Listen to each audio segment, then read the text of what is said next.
Hi, I'm Madison and welcome back to my channel. Today I'm going to be telling you whether or not Emily Henry is worth the hype by reading her for the very first time.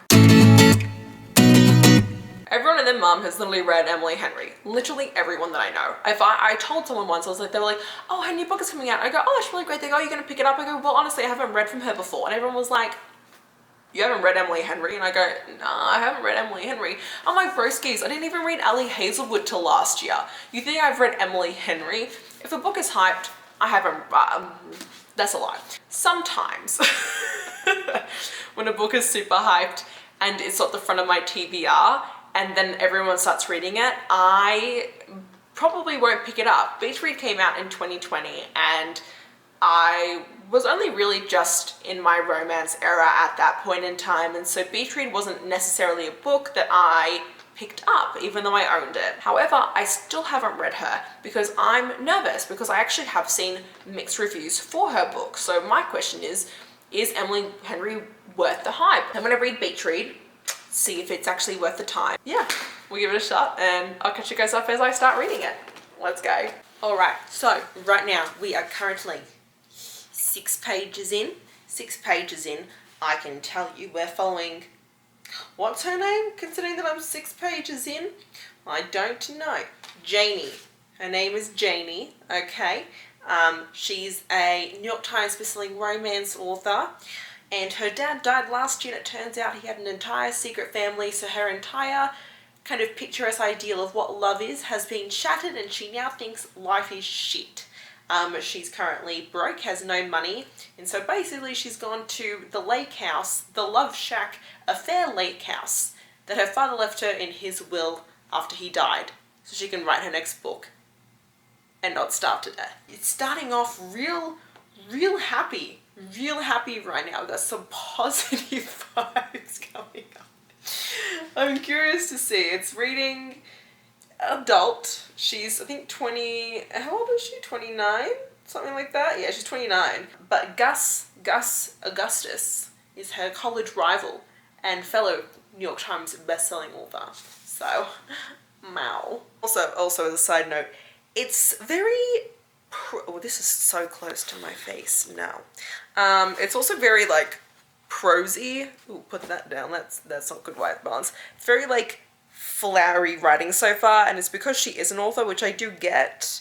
I just hope it isn't unnecessarily flowery for the sake of it. You know what I mean? Like, I don't mind flowery prose when it's like makes sense, but sometimes people like overdo it and you're like, I don't need to know that it was like XYZ times 3, you know? Okay, their meet cute. Their meet cute is actually adorable. Well, I don't really know if you can call it a meet cute considering, like, if you read the blurb, you know that like it's her old college nemesis.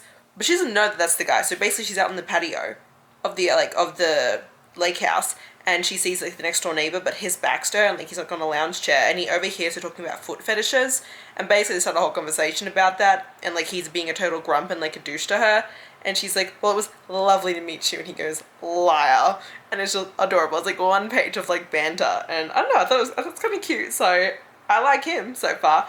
I also just realized this entire book's just going to be in her perspective, which I haven't read a first person, like, one POV book in a while, so I'm a bit annoyed because I want his perspective now. Coming on for something that has literally nothing to do with this book except for the fact that we just saw the funeral scene where the mistress was there, which, you know, always a choice when you meet the mistress, Sonia. What was I coming on to say?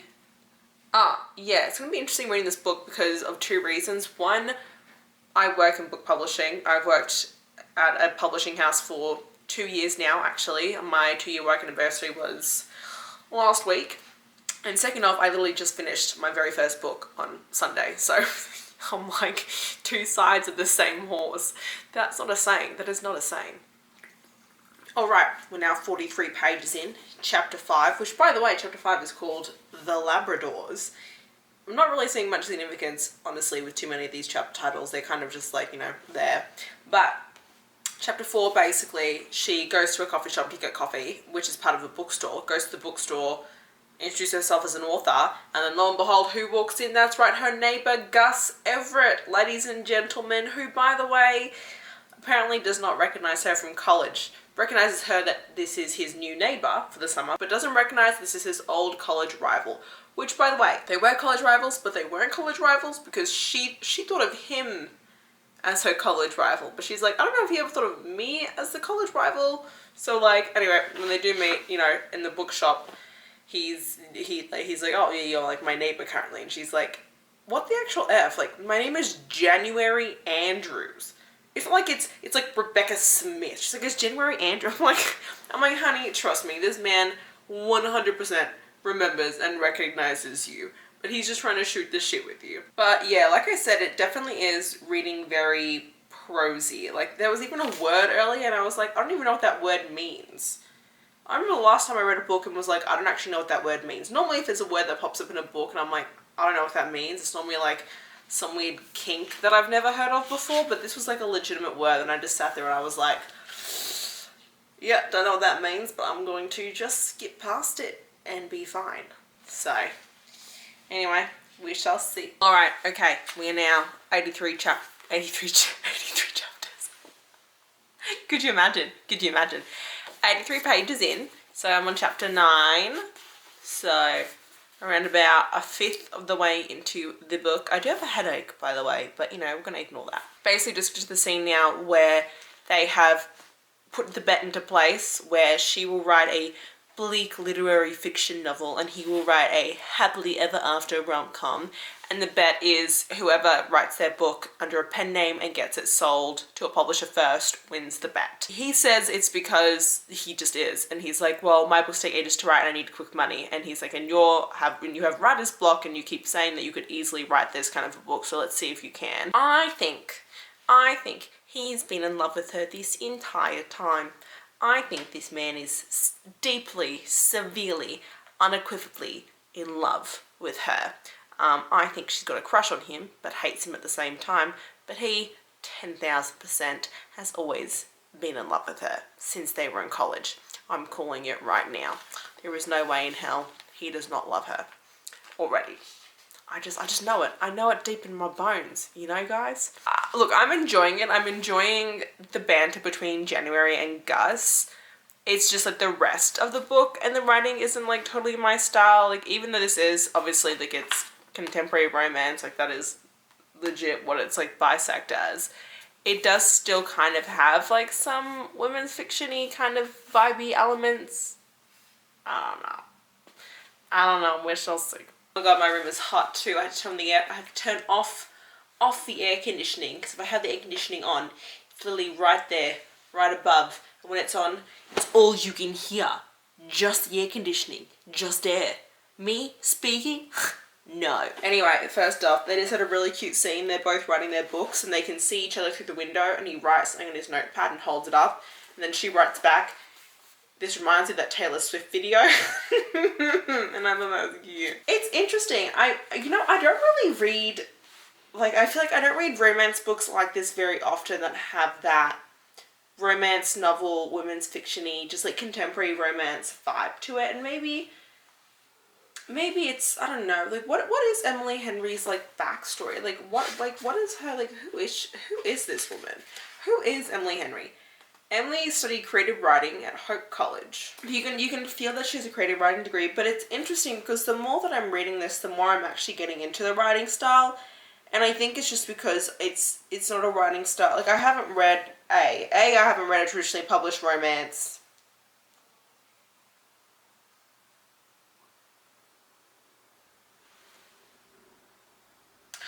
I don't actually know when the last time was that I read a trad pub romance. I think it's been, now I'm too close, this is not working out. It's been probably almost a year since my last traditionally published romance, to be quite honest with you. But I feel like the more I'm reading this, the more I'm enjoying her writing style. Regardless of the fact of whether or not I do or don't vibe with the way that she writes, I can still appreciate that she is a good writer. Like, she's just good. Like, the way that she words things and describes things, I feel myself here, and I understand the voice of January. Like, I understand this character and the way that she thinks and she feels. And so even though it's not necessarily something that I would necessarily gravitate towards, there's something very very comforting and familiar about the way that this book is written. Like, you're reading it, and obviously it's like in the summertime, it's hot, it's sweltering, you're on a lake in North Michigan, but it's kind of like, and this doesn't make any sense. I know this is a very bad, like, simile. Simile, is it the right word? Simile, what's the other thing? It's whatever I'm supposed. But it feels like you're being hugged by, like, a stack of fluffy pancakes. This book just feels, like, this book feels like a stack of fluffy pancakes on the weekend, like, by, like, the lake breeze, with, like, a shitty cup of coffee. Because this book keeps talking about shitty cups of coffee, that's all I can think about. But it's really, like, it's very specific, and I don't know. I'm curious. They're about to go on their very first, like, little excursion, so part of the fact of her writing in literary fiction, him writing in romance, is that on the weekends he is going to teach her how he writes his books, and she's going to teach him how she writes hers. So it's Friday, and he's about to, like, show her what he does when he's, like, trying to, like, research his books. So, I don't know. Oh my god. We're going to interview a woman whose sister was in a suicide cult. Also, she's using the literary fiction book to basically be, like, a form of catharsis for the whole fact of her finding out that, like, her dad died and had, like, a secret affair that, like, her mum knew about all these years. Yeah. I can see this as a movie. Like, this would be, like, I don't know, I feel like this is something that Reese Witherspoon would turn into a movie. Like, that's what it is. Like, it's that specific, you know what I'm saying now? Like, when I say that, like, this is something that Reese Witherspoon would turn into a movie. That's the kind of book that this is. That's what it reads like. And yes. Page 108 is by far the best page. That is one of the best, like, I've been reading a lot of books lately, but I have to say what just happened is probably one of the best, like, pages I've read, like, all month. So on the way back from the depressing suicide cult thing that went on, which, very depressing, they had to stop by the gas station to fill up the car, and she's like, it's just the whole thing. She's like, tell me something about yourself. And he's like, you have to tell me something first. And so blah, blah, blah. That all happens. And she goes, okay, fine, I'll tell you one truth if you tell me one truth. And he goes, why'd you move here? And she goes, well, my dad died and he left me the beach house. And she goes, now tell me a secret, you know, that you have. And it's this crazy, intense, like, sexy, like, full-on page moment. This whole page here is him basically leaning, standing, pushing her up against the car, holding her hip, whispering into her ear, okay? And the one thing he whispers into her ear is, I lied. I have read your books. Ah! And then he gets into the car! I cannot even. He's like, I have read your romance books. I'm so dead. Oh, what? That is such, oh, that was a good scene. That was a good scene. Whew. Also, this just further reinforces my whole thought that he definitely is in love with her. 100%. I'm going to tab that page. I'm using these tabs. I'm using the yellow ones on top because that's just what I picked. Oh my god, wow, that was a really good, that was sexy, that was hot. I really do like Gus. Gus is very attractive. This chiseled, 32-year-old, attractive, beautiful-eyed man. Yeah, I could have explained that a lot better, but I didn't. As you can tell, it's gotten much darker now. It's 8 o'clock. I'm 125 pages in, and again, it's so hot. And basically, their date, well, the main part of, like, her montage date, romance extravaganza, the first part of it was taking him to a carnival, and they're there, and it's actually, it's cute. It's actually quite cute, and as they're talking about stuff. He's such a grump, but, like, he's not a grump. I feel like he's just a grump who's been burned, basically. Well, like I said at the start of the book, it starts off because, what's her name? January, obviously her dad's dead. She's got no place she's living. She's basically broke. She's on deadline, and her boyfriend broke up with her last year. Her boyfriend is 6 years. Turns out this man broke up with her in a hot tub, bro. Who breaks up with someone in a hot tub? That's so, like, wrong. Anyway, I'm gonna go make myself dinner and turn the heat on in this room because I have a bit of a headache and I can't fully focus. So, I'll be back after dinner to keep reading. This boy is so whipped. You cannot physically tell me otherwise. The shit that I just read in the last 2 chapters, ha! Lies.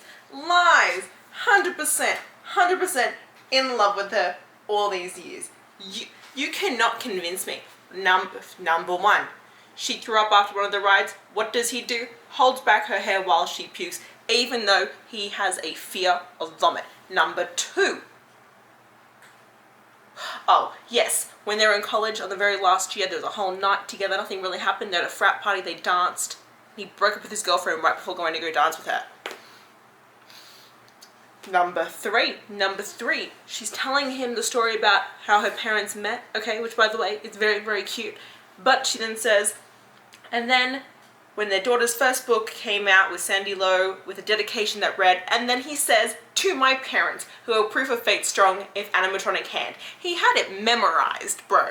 He had the dedication memorized. You don't just memorize someone's dedication out of nowhere. Bruh. Oh, there is so many things to unpack right now. So many things to unpack. Oh my god. Okay. First off, we need to talk about the fact that they had their first kiss. Okay? So, she took him on the next, like, romance date, on her romance date with him, and they go to a drive-in movie theater. Which, first off, shit always happens at a drive-in. You can't go to a drive-in movie theater and think something's not going to happen. Anyway, they're there watching it. Things happen. What do you think happens? Of course, that's right. They kiss.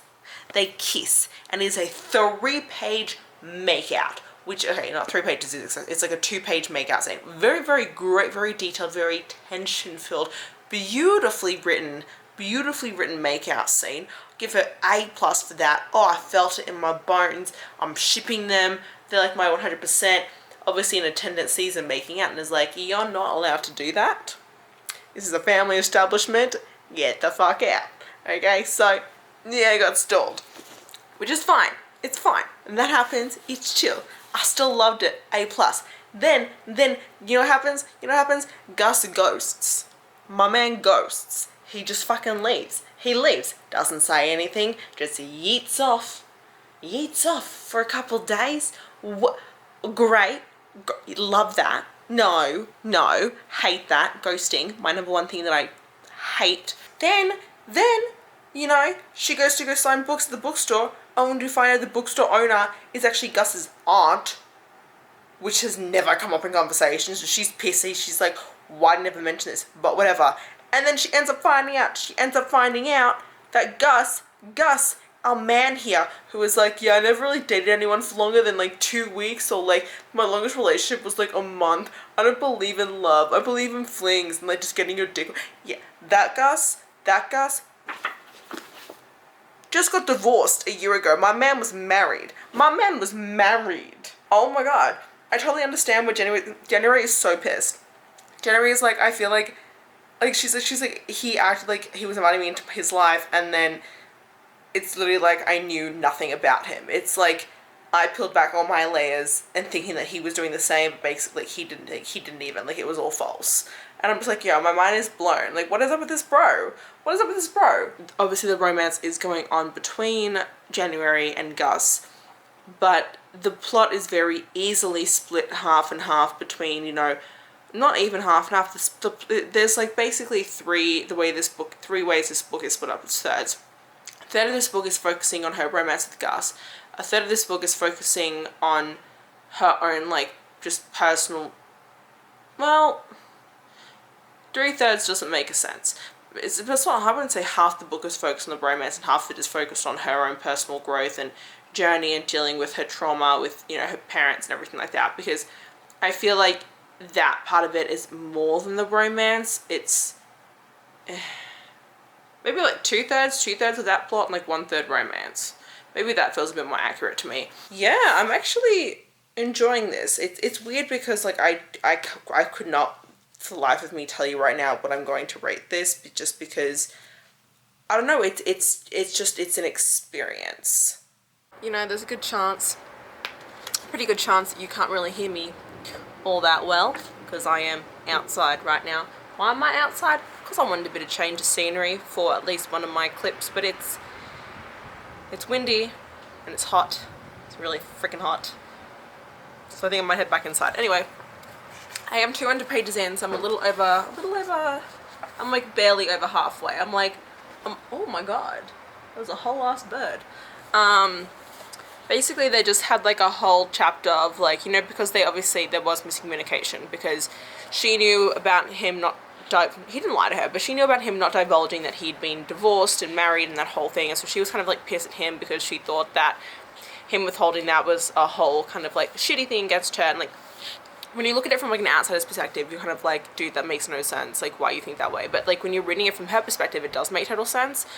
Anyway, they eventually like had their whole confrontation and talk about it, and it was really well done. And I don't know, I'm like, I feel like recently it's been interesting. I've been reading a lot of books where there is miscommunication between the characters, but it's not miscommunication the way that like it breaks the characters up. It's like the characters miscommunicate, and then they eventually, like not very long later, will come together and like talk it out.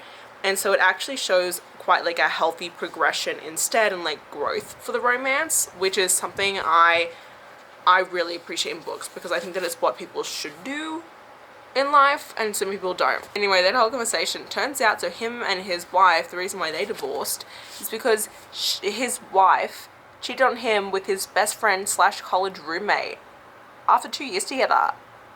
Yo, what is up with this book?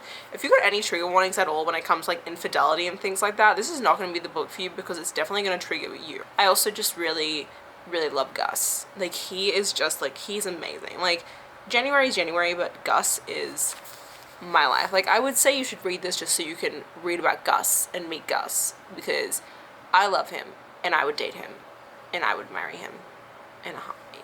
You know what, these two are going to be the death of me. The death of me. Literally, the scene I just read. Everything almost happens again. All the spicy times are about to happen. They're there. It's a full 2 pages of them, of her crying, him bringing her onto his lap, them like hugging and then moving, and then her straddling him, and then them like doing weird shit that I can't describe. And then just as they're about to kiss, the doorbell rings. And it's their takeout. And you know what happens? Nothing. They get up and they get the takeout and they eat their pad thai. Just cock-blocked the entire... It's really good. I will say, she's doing a really good job. Like, her way of building up the tension, the romance, and everything between these two is really well done. So I really want to give her a lot of credit there, because I'm really enjoying the way that she's building up their romance, and is building up kind of this undeniable mutual pining that they both have, but are unwilling to recognize for their own separate reasons. Okay, so a lot of different things have just been happening on page 270 right now, and like, okay, oh my god. First off, they bowed chicka wow wowed. They banged. They did the do. They got down and dirty in the basement. Okay, that sounds kind of weird. Basically, she's cleaning the basement of the house, and then he comes over, and then things happen. Next thing you know, they're about to make out and bow chicka wow, and then he doesn't have any protection, so they go back to his place and they actually do bang. And it was amazing, and it was great, and it was beautiful, it was sensual. I'd probably give it like this book is probably like a 1.5 on the spicy scale. Like, there's no descriptions, no nothing like that, but it is still, you know, like a sexy scene, and it is described on page. And there's other things that kind of, you know, go on. But yeah, it's probably like a 1.5. But after that happens, and it was amazing, he gets a phone call and like literally leaves her in bed while she's still naked, and takes a phone call and like basically just like disappears. And she's like, what the F? And then she ends up going home because it's 4th of July and they're planning to go to like a party in a couple hours that he invited her to. And he's like being all hot and cold to her, and like basically is like ignoring the whole, like everything that just happened between them. And not like, it's almost like he's like emotionally ghosting her. Like, he's not ghosting her because like he's still with her, but like emotionally he has, and like does it the entire time. And she's just like, I feel like he just used me to like tie up like loose ends and like everything like that. And it was really sad to read about. And she's like, I don't know, there was this whole line just now where she's like, I had so many questions, but all of them were nebulous, unaskable. In my own story, I didn't want to be the heroine who let some silly miscommunication derail something obviously good. But in my real life, I felt like I'd rather risk that and keep my dignity than keep laying everything out for Gus until he finally came out and admitted he didn't want me the same way I wanted him. On the next day, which is what I'm about to get to, it's like 8 a.m. the following day now, they're about to go to the suicide cult place, like the actual place, which is called ᴛɪθᴛᴏධ. They're about to go there to like do research. Yeah, I don't know, it's interesting, so I'll keep going and update you guys. Okie dokie, so I am now 300 pages in. I've got like this much left, but it's actually just got past midnight and I have to be up at work at 6 a.m. So I'm gonna go to bed now because work. Basically at the suicide cult retreat, not a retreat. Anyway, when they went there, it was super tense filled. And basically like his whole thing is like, he's so insecure about himself and he's always had people, like no one's ever chosen him, like no one's ever stayed, and he feels like he's first off, I was correct, okay? He has been in love with her since they were in college, okay? He's been in love with her since the very first day that he met her, but she, after the very first day they met, thought that he was insulting her, and so she hated him for the rest of college. And so even though he was in love with her and kept trying to do things to like be her friend, she like wasn't having any of it because in her brain she just like hated him. So like they were miscommunication trope from the beginning, bro. But I told you, I knew he was in love with her from the very start. Like this broski was in love with her for years. Anyway, oh yeah, they had this whole conversation where he kind of reveals all this to her, and he's like I would never want you just to be like a one-night stand. He's like, but I feel like he was worried that she was just using him as like a rebound after her 7-year relationship ended a year ago. Like this is the first person she's been with, and so he was like, you're just using me as a rebound, like I don't want to be that. And she's like, I thought you were just using me because you were using me because that's what you do. And they were like, no. And I was like, oh my god, you dumb fucks. But it was actually a really good conversation. It was like really heartfelt, and it was really interesting to kind of read everything from his perspective and like all of his bottled up feelings. I kind of just get like a better perspective on him too. So I enjoyed that. And then a couple more scenes happened. They went to the beach. They said, I love you. And I was like, oh, that's interesting. I do feel like they said I love you a bit too soon. No, it's really good. I'm curious to see, like, I don't really know what else is kind of left other than them like finishing the book, because like they're good now, they're like together. Like I don't think anything else could possibly happen. And what's really interesting is like they're not even together yet. Like broski, they're like barely even like dating. It's an interesting book. It's weird. I don't know. I don't want to keep thinking about this. There's too much brain power right now, and it's too late. So hello. Okay, so I finished Beach Read. You know, it ended with her finally being confronted by Sonia, who was the mistress, and then finding out that her dad had basically written her a letter every single year since like the day that she was born. And so she read all those letters, didn't really get full closure, but somewhat closure from that. And like she kind of understood that at the end of the day, like Sonia wasn't really at fault. And it was kind of, I don't really understand fully how the whole cheating worked with the dad and Sonia, but like it was weird too. And then obviously Gus, you know, his like wife, because he's in the process of getting divorced, so he's actually technically still married throughout the entire book, FYI. His wife comes because apparently she wants to win him back, and then he's like, takes a couple of days to like figure out if he does or doesn't want that, and he's like, I actually don't, I want to be with you. And so it's them agreeing to be together basically, and then the book ends 9 months later with like her getting the arc of her brand new book, which is like the literary fiction book, but still has a bit, not as literary fiction, but it's not a romance either. And then his book, and I don't know, it wrapped up, and I enjoyed the book. I'd probably give it like 3.5, 4 stars would be like my rating for it. I don't really know. I don't know which of those two I feel more strongly about rating wise. Yeah, I feel like it's definitely a mixture of those two. I don't know if it is a full 4 stars, you know, but like there were definitely moments of this book that I did really enjoy and that I was like having a lot of fun with. Yeah, I think it's funny, especially because I did finish it I still feel like this book is so much more than just a romance. This is a book where there is romance going on, but the romance, while it is prominent, is secondary to the main character's personal growth. So like it is a romance, and like it is a romance book at the end of the day, but it's also not, which is weird. Like it's also just like a regular fiction novel at the same time. You know what I mean? Like it's a fiction novel with a romance in it. But I wanted to try this and see what the hype was about. Do I think it's overhyped?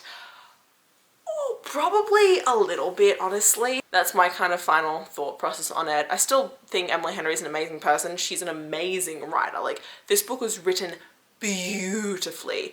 And you know, at the end of the day, this is my own personal opinion.